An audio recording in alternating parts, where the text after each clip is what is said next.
అమ్మ టీవీలో ఈరోజు క్యాప్సికమ్ రైస్ ఎలా తయారు చేయాలో నేర్చుకుందాం. చాలా త్వరగా అయిపోయే ఈ క్యాప్సికమ్ రైస్ ఈజీగా చేసుకోవచ్చు. దీనికి కావాల్సిన పదార్థాలు: పొడి పొడిగా ఉడకబెట్టుకున్న అన్నం 1 కప్పు, క్యాప్సికమ్ పెద్దవి 2, ఉల్లిపాయ 1, జీడిపప్పు బాదం 4, బటర్ 2 టేబుల్ స్పూన్లు. ఇప్పుడు రైస్ మసాలా ఎలా తయారు చేసుకోవాలో చూద్దాం. దానికి 2 టేబుల్ స్పూన్ల వేరుశెనగ గుళ్ళు, 2 టేబుల్ స్పూన్ల ధనియాలు, 1 టేబుల్ స్పూన్ మినపప్పు, 4 ఎండుమిరపకాయలు, జీలకర్ర, ఆవాలు 1 టీ స్పూన్ చొప్పున అవసరమవుతాయి. దీని తయారీకి ముందుగా స్టవ్ వెలిగించుకొని బాండి పెట్టి వేడి చేయండి.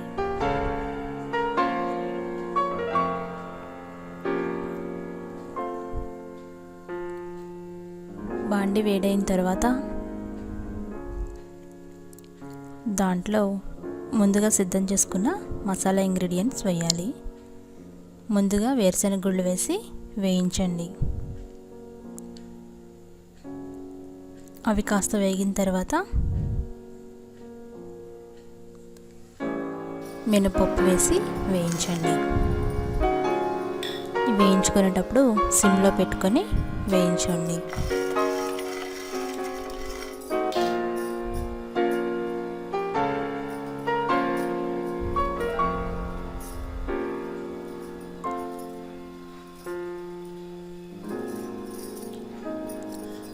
ఆ తర్వాత ధనియాలు వేసి వేయించండి.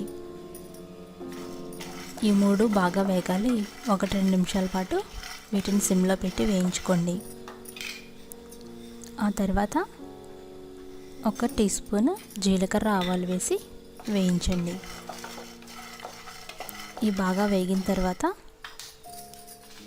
ఎండుమిర్చి వేయండి.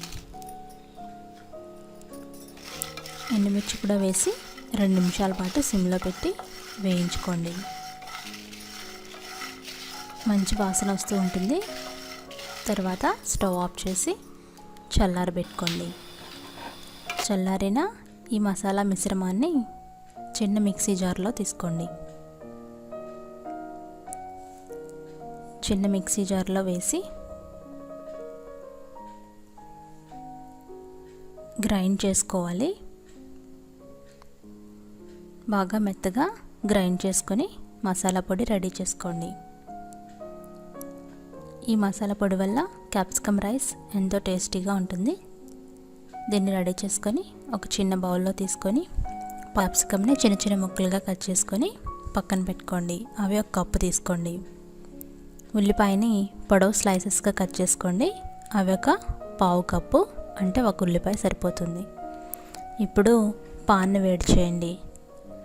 వేడి చేసిన తర్వాత అందులో 2 టేబుల్ స్పూన్ల బటర్ వేసి కరగబెట్టండి. బటర్ కరుగుతుంది కదా, ఇప్పుడు ఉల్లిపాయ ముక్కలు వేసి వేయించండి.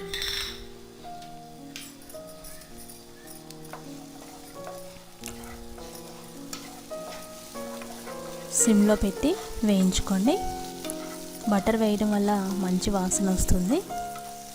లేదా మీరు నూనె కూడా వాడుకోవచ్చు. బటర్ వేస్తే మంచి టేస్టీ కూడా వస్తుంది. ఇప్పుడు కరివేపాకు వేసి వేయించండి. ఆ తర్వాత క్యాప్సికమ్ ముక్కలు వేసి సిమ్లో పెట్టి 3 నిమిషాల పాటు బాగా ఫ్రై చేయండి. అంటే క్యాప్సికమ్ ముక్కలు మెత్తబడాలి. అంతవరకు మనం 3 నిమిషాల పాటు ఫ్రై చేస్తున్నాం.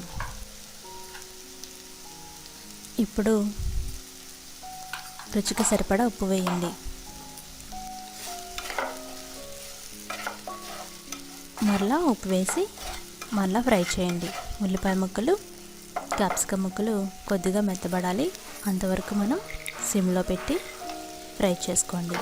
ఇప్పుడు జీడిపప్పు బాదం వేసి అవి కూడా ఫ్రై చేయండి.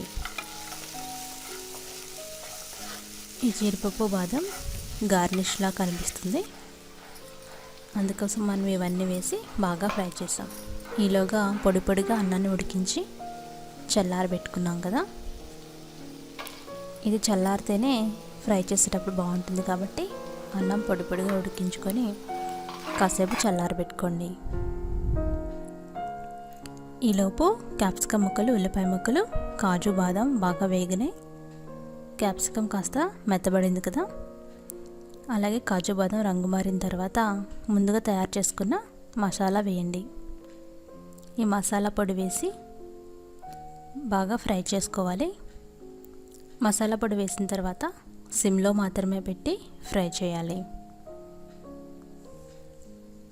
బాగా తిప్పుతూ ఒక 2 నిమిషాల పాటు సిమ్లో పెట్టి ఫ్రై చేసుకోండి. ఇది ఆల్రెడీ వేయించిన మసాలా కాబట్టి ఒక 2 నిమిషాలు సిమ్లో పెట్టుకుంటే సరిపోతుంది. ఇప్పుడు ఉడకబెట్టి పెట్టుకున్న అన్నం వేయండి. ఎప్పుడైనా అన్నం ఎక్స్ట్రా మిగిలితే కూడా ఇది మనం ఇలా క్యాప్సికమ్ రైస్ లాగా చేసుకొని తినొచ్చు. ఒక వెరైటీ టేస్టీగా ఉంటుంది, తినడానికి కూడా బాగుంటుంది. రైస్ వేసిన తర్వాత బాగా కలియబెట్టండి. అంటే ఈ మసాలా పొడి అన్నానికి బాగా పట్టాలి, అందుకని మనం బాగా మిక్స్ చేయండి. సిమ్లో పెట్టుకొని మనం బాగా మిక్స్ చేసుకోవాలి. ఒక 3 నిమిషాల పాటు సిమ్లో పెట్టి అటు ఇటు కలయబెడుతూ బాగా ఫ్రై చేసుకోండి. అన్నం విరిగిపోకుండా జాగ్రత్తగా కలయబెట్టుకోండి. ఇలా కలయబెట్టేటప్పుడు చెక్క స్పూన్ వాడితే రైస్ విరిగిపోకుండా ఉంటుంది. చూసారు కదా, బాగా ఫ్రై చేసాము.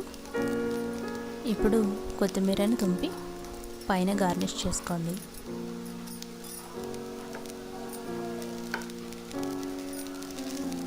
కొత్తిమీర వేసిన తర్వాత 1 నిమిషం పాటు ఫ్రై చేసుకొని స్టవ్ ఆఫ్ చేసుకోండి.